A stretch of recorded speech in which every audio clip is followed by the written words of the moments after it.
In this tutorial, we will talk about the best thing that happened to amateur filmmakers, the shallow depth of field. But is it curse or blessing? Most DSLR filmmakers are glad with the shallow depth of field, because they can create some stunning images like major Hollywood studios. But especially beginners are often lost in the DSLR world, because they don't know how to get the depth of field, and if they do, they don't know how to use it and how to control it. First off, you need a lens with a wide open aperture, let's say f1.4. As you can see, you have a lovely shallow depth of field. But at f8, you can clearly see the background and the effect isn't working anymore. Of course, the depth of field can be very nice. It almost doesn't matter what you're filming, it will look professional. But you shouldn't overdo that, because not every shot has to be in such a low focal area. In general, it makes sense to shoot wide open when you're shooting a close-up of a person and don't want that the audience knows what's going on in the background. Here are a few examples.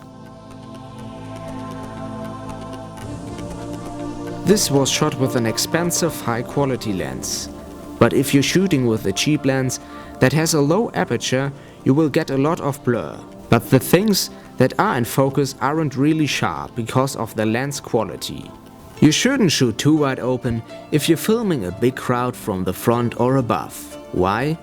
Because almost nothing will be in focus and the image won't be really sharp. Here is an example.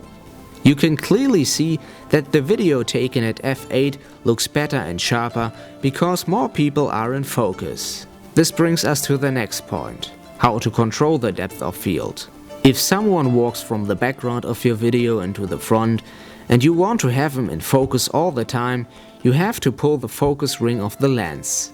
If you shoot wide open at f1.4, it is nearly impossible to follow the person instantly, even for professionals. To make that easier, different manufacturers design follow focus systems for DSLRs. But it is still hard to control focus. We recommend that you think about if you really need a shallow depth of field in every shot. Honestly, have you ever seen a Hollywood movie where every shot is like that?